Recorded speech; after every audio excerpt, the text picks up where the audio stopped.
Once upon a time, in the fast-paced world of business and media, an unexpected confrontation unfolded on live television, one that would ignite a nationwide debate and leave millions stunned. It started with a simple invitation. A short, formal email arrived late in the afternoon, sent from the producers of The Morning Exchange, one of the most-watched talk shows in the country. They wanted Darius Bell, the CEO of Innovis, to be a guest on an upcoming segment about diversity in business. On the surface, it seemed like an incredible opportunity. National exposure, a chance to speak about his journey. But Darius had seen this game before. He had watched how mainstream media suddenly remembered Black entrepreneurs existed, pulling them into the spotlight for a fleeting moment, offering applause, and then moving on to the next trending topic. He knew how these segments worked. They weren't really about celebrating success. They were about controlling the narrative. This time, though, things are different. Innovis wasn't some fledgling startup hoping for its big break. His company had just secured a $200 million government contract, outbidding some of the most powerful names in the tech industry. That wasn't luck. That was 20 years of relentless work, late nights, early mornings, sacrifices most people would never see. And yet, even with that success, he hesitated before accepting the invitation. Something about it didn't sit right. His assistant, Tasha, noticed the way he lingered over the email. "Are you sure you want to do this?" she asked, arms crossed. "You know how these shows are. They love a success story, but they love tearing one down even more." Darius leaned back in his chair, exhaling. "I can handle it," he said. "Besides, it's national exposure. Let's see what they have to say." Tasha sighed, shaking her head. "Just don't let them bait you." He gave a small nod, though deep down, he already knew the game. If this interview was a setup, they were playing chess with the wrong man. The morning of the interview, Darius arrived at the KXNT studios in Los Angeles. The air inside the green room was cool, sterile, impersonal. A young producer greeted him briefly, barely looking up from her clipboard. "Mr. Bell, thanks for being here. We'll mic you up in 5. No small talk, no warm-up, just in and out like a transaction." As he sat in the makeup chair, an assistant dusted powder over his face with practiced indifference.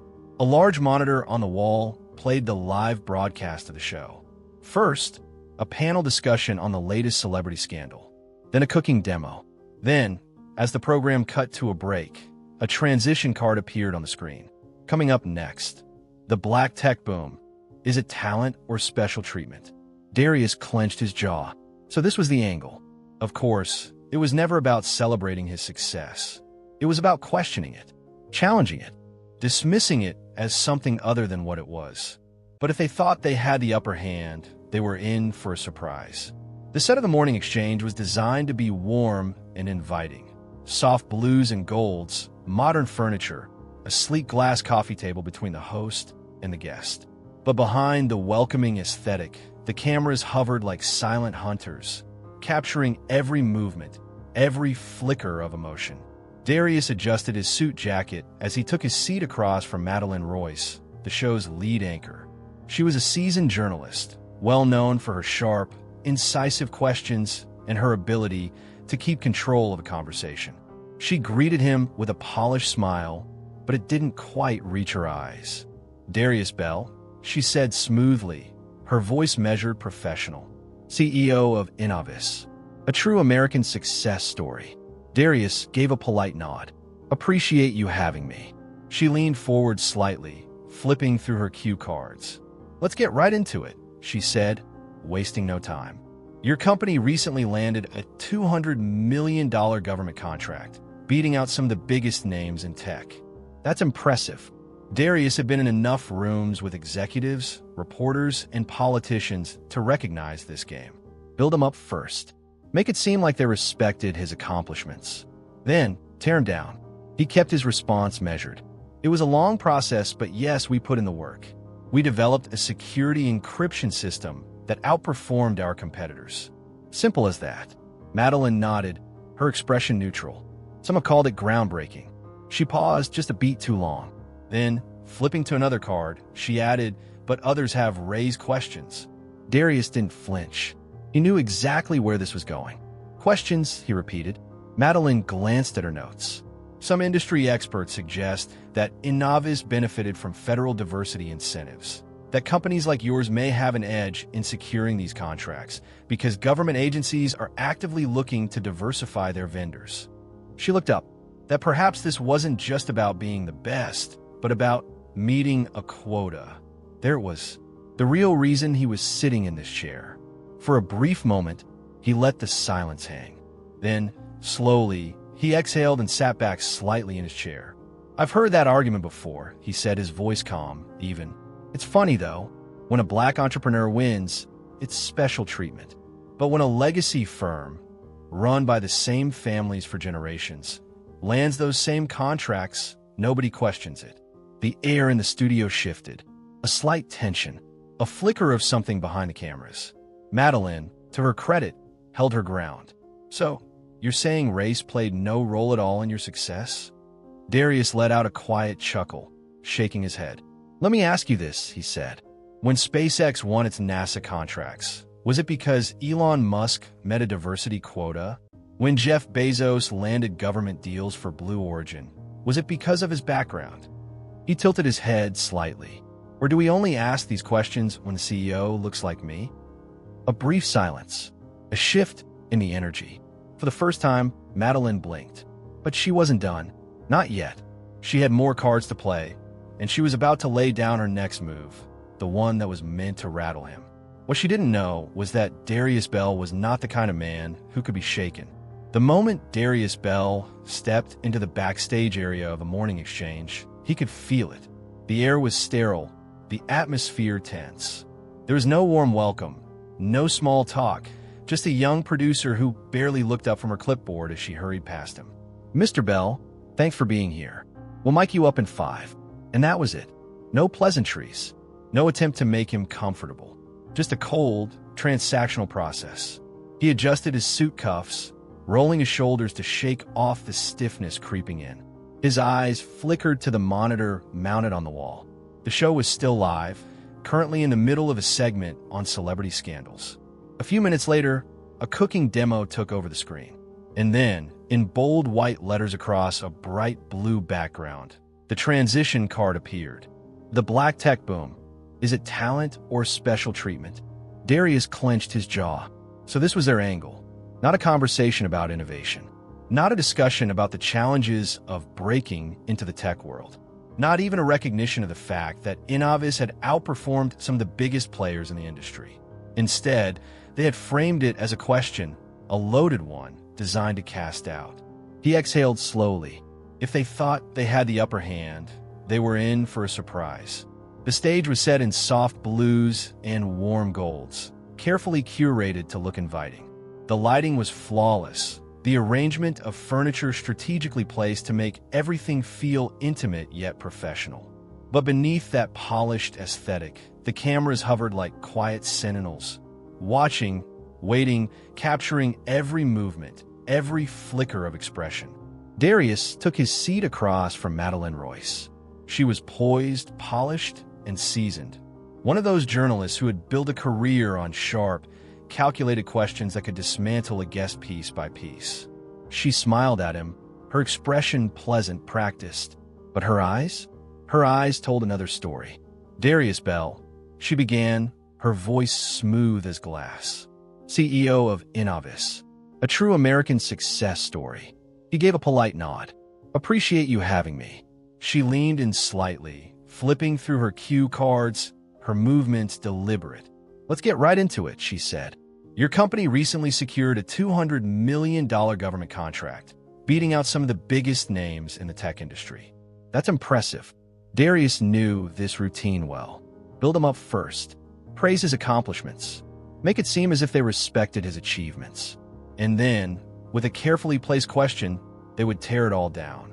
He kept his response steady. "It was a long process, but yes, we put in the work. We developed a security encryption system that outperformed our competitors. Simple as that." Madeline nodded, as if considering his words. Some have even called it groundbreaking. She paused for just a moment, just long enough for the next part to land with weight. But others have raised questions. Darius remained still. Questions. She glanced at her notes before looking back at him. Some industry experts suggest that Innovis benefited from federal diversity incentives, that companies like yours may have an advantage in securing these contracts because government agencies are actively looking to diversify their vendors.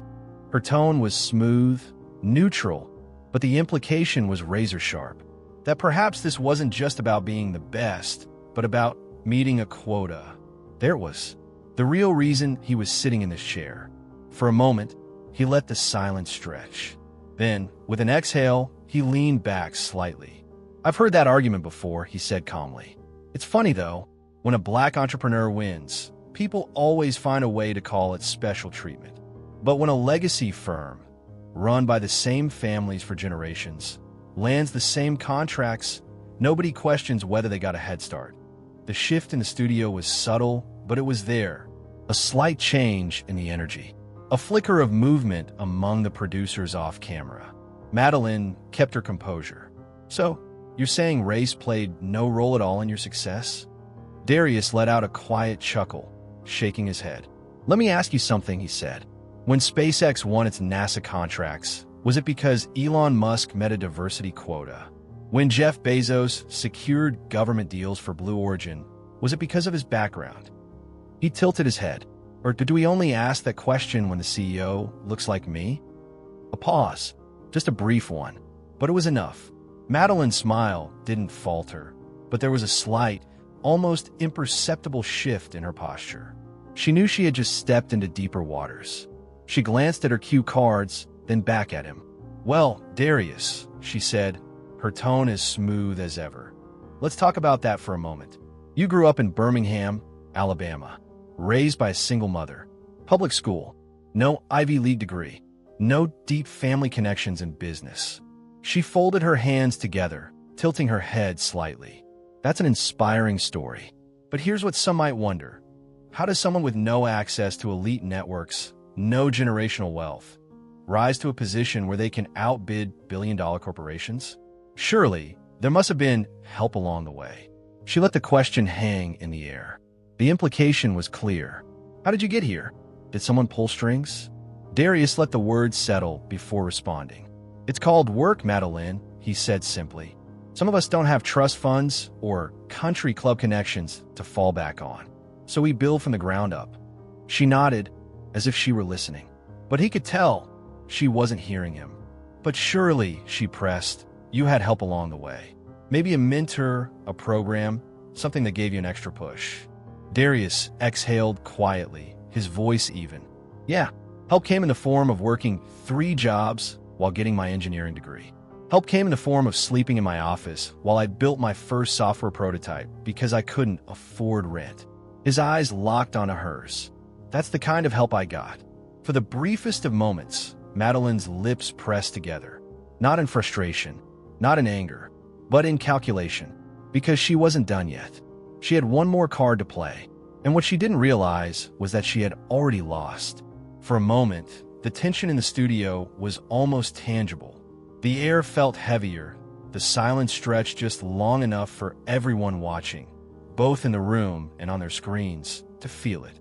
The cameras remained locked on the 2 figures sitting across from each other. Darius Bell, composed and unwavering, and Madeline Royce, still wearing that careful, practiced smile. But something had shifted. Madeline, however, was not the type to retreat. "So," she continued, her voice smooth but laced with something sharper underneath, "you don't believe race played any role in your company's success?" Darius let out a quiet breath. He had been waiting for this. "Let me ask you something," he said, voice steady but pointed. "When SpaceX won its NASA contracts, was it because Elon Musk met a diversity quota? When Jeff Bezos secured billion-dollar deals for Blue Origin, was it because of his background?" He tilted his head slightly, watching her carefully.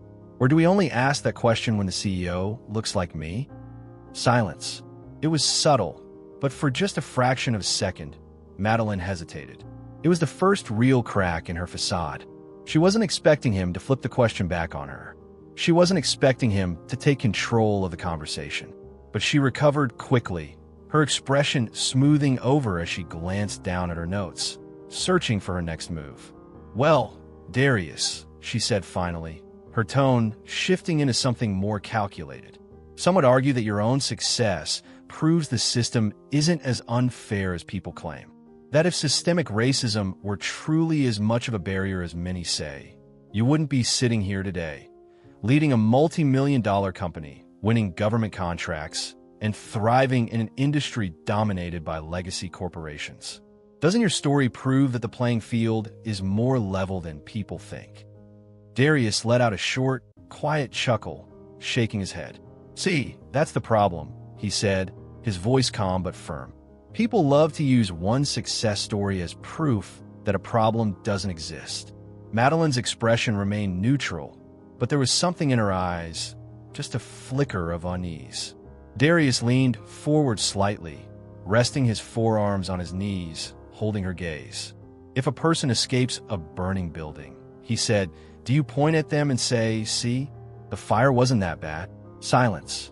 This time, it wasn't just the producers behind the cameras who froze. Even Madeline, the seasoned journalist who had navigated countless high-stakes interviews, didn't have an immediate response. Darius let the weight of his words settle before continuing. Just because I made it out, he said, his voice measured, doesn't mean the system isn't on fire. Still, she said nothing. For the first time since the interview had started, Madeline Royce was speechless. By the time Darius Bell stepped out of the studio and into the Los Angeles morning air, he could feel it. Something had shifted. The weight of the interview still hung over him. But it wasn't just that. There was an energy, something electric, something building. His phone buzzed in his pocket. Once, twice, then again.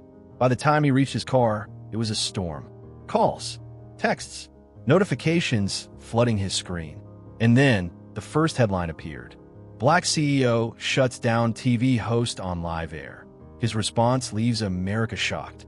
The clip spread like wildfire. Within the hour, it was everywhere. Twitter, TikTok, Facebook, platforms lighting up with debates, think pieces, and hot takes. People weren't just watching the exchange. They were dissecting it, analyzing every moment, every pause, every shift in the conversation. On one side, there were those who saw Darius as a truth-teller, someone who had dared to say what so many had felt for so long, but never had the platform to express. He just said what we've all known for years. One tweet read, "They don't question legacy wealth, but the second a black man wins, suddenly it's about special treatment? Nah. Hashtag truth hurts." This wasn't just an interview. This was a reckoning. Hashtag Darius Bell exposed the system. But then there were the others. The voices that always seemed to crawl out when moments like this happened. Another successful guy playing the victim. Just take your millions and stop complaining. Hard work speaks louder than race. Here we go again. He wins, but somehow still cries about oppression. Maybe you should just be grateful. Some dismissed him. Others outright attacked him. The comment sections under the video turned into battlegrounds, a war of perspectives, a collision of two Americas that had never truly seen eye to eye. By midday, the media had caught on. CNN ran the headline, "A viral moment that forces America to rethink meritocracy." Fox News took a different route. Darius Bell, entrepreneur or activist? Business Insider published an in-depth analysis. What this viral interview reveals about race and success in America. And then, of course, the Morning Exchange released their own carefully worded statement. We value open dialogue and diverse perspectives. While today's discussion became more intense than expected, we stand by our commitment to fair conversations. It was a classic PR move, neutral, measured, attempting to control the damage without taking a stance. Darius laughed when he read it. "Fair," they said. "Right." His assistant, Tasha, called him. "Do you realize what you just did?" she asked, half laughing, half exasperated. "Not exactly my plan," he admitted. "Well, congrats," she said. "You just became the most talked about entrepreneur in America." But success on this scale had consequences. Some doors opened. A flood of new investor inquiries rolled in. The same people who had once ignored him now eager to align themselves with his company. Suddenly, they saw value. Suddenly, they wanted in. Others, however, quietly stepped away. A few major corporate partners called to reevaluate their commitments. Some contracts that had been weeks away from signing were now on hold. And then the threats started. Anonymous emails, phone calls with no caller ID, and one morning, an unmarked package left outside the headquarters of Innovis. No explosives, no poison, just a single sheet of paper. One word written in bold, black ink. Enough. Tasha stood in his office, holding the note, her jaw tight. You need security, she said. Darius exhaled, rubbing his temples. He had known this would come. Anytime a black man spoke too boldly, too unapologetically, there was always pushback. The only question now was, what would he do next? He could step back, let the noise die down, get back to business. Or he could lean into the moment, not for attention, not for clout, but because the fire had already started, and he wasn't the type to let it burn out in silence. Tasha walked back over a folder in hand. We just got an offer, she said. From who? A network, she said. They want you to do a televised special. A full sit-down one-on-one. A deep dive. Race, business, the system, on your terms. Darius looked at the folder for a long moment, then leaned back in his chair. So now they want to listen, he said. Tasha smirked. Seems like it. Then, after a beat, what do you want to do? Darius tapped his fingers against the desk. He could walk away, let them spin the narrative however they wanted. Or he could step into the fire. He picked up the folder, flipped through the pages, then set it down. Tell them I'll do it, he said. Tasha raised an eyebrow. You sure? He nodded. Yeah, but on my terms. Because if the system was going to put him under a spotlight, then he was damn sure going to control the narrative. The world was still buzzing. Days had passed since the interview, but the shock waves hadn't faded. If anything, they had intensified. News anchors dissected every word he had said. Social media was still a battleground of debates, support, and criticism. Some called him a voice for a new generation of entrepreneurs. Others dismissed him as just another loud figure stirring controversy. But one thing was undeniable. No one could ignore him anymore. Darius sat in his office, the city skyline stretching beyond the floor-to-ceiling windows. The world outside moved as if nothing had changed, but he knew better. His phone was still flooded with messages, some from investors suddenly eager to meet, others from corporate partners quietly distancing themselves. And then there was the offer. Tasha placed a folder on his desk. They want you to do a televised special, she said, watching his reaction carefully. A full hour. No panel discussions, no interruptions. Just you. A deep dive into race, business, and the system on your terms. Darius didn't answer right away. He leaned back, staring at the folder, tapping his fingers against the desk. This could go a lot of ways, Tasha continued. You could shape the narrative, tell your story the way it was meant to be told. Or they could twist it, he finished. She nodded. Or they could twist it. He knew how media worked. He had seen how stories were framed, how narratives were spun to fit an agenda. He had just lived through it. There were two paths in front of him. The first was easy. He could step back, let the conversation die down, return to his company, focus on the work, and let the world move on. The cycle would continue, as it always did. Something new would grab the headlines. Another controversy, another debate, and eventually, his name would fade from the trending lists. Or he could step forward, not just to respond, not just to defend himself, but to control the conversation. He had spent 2 decades building something from nothing, proving himself in an industry that wasn't designed for people like him. And yet, the moment he won, the moment he reached the top, people questioned how he got there, as if success couldn't belong to him the way it belonged to others. That was the part that needed to be said. That was the truth people were either too afraid to confront or too comfortable to acknowledge. Tasha sat across from him, waiting. You don't have to do this, she said finally. It's your choice. He exhaled slowly. They had put him under the spotlight, hoping to make him stumble. Instead, he had turned the light back on them. And now, they wanted more. Maybe it was time to give it to them. But this time, he would be the one holding the mic. He reached for the folder, flipping through the proposal one more time. Then, setting it down, he looked up at Tasha. Tell them I'll do it, he said. She raised an eyebrow. You sure? His voice was steady. "Yeah, but it's going to be on my terms." She nodded. "Then let's make it count." Outside, the city kept moving, unaware of what was about to come. Because this wasn't just another interview. This was a statement, a reckoning. And this time, no one else would get to control the story. The story of Darius Bell wasn't just about one interview. It wasn't just about one man facing off against a journalist on live television. It was bigger than that. It was about a question that had existed for generations. A question that every entrepreneur, every innovator, every trailblazer who didn't fit the traditional mold had to ask themselves at some point in their journey. Do you succeed by playing by the rules of a system that was never designed for you? Or do you rewrite the rules entirely? Darius had built his company brick by brick, with no shortcuts, no special favors, no inherited wealth. And yet, even after winning, he had been forced to defend his success as though it was something he hadn't truly earned. Why? Because when people like him made it, the system demanded an explanation. It couldn't just be hard work or brilliance or strategy. It had to be something else, something external, something that fit the narrative people were comfortable with. But Darius had a different question.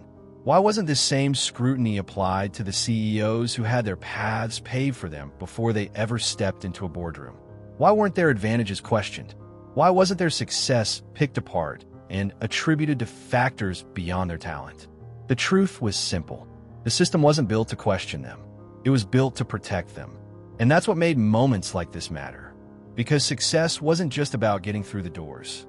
It was about who was allowed to walk through without question and who had to fight just to prove they belonged. Darius had made his decision. He wouldn't be silent. He wouldn't let the system define the terms of his success. He would take control of the story, of the moment, of the conversation. But what about everyone else? That was the real question.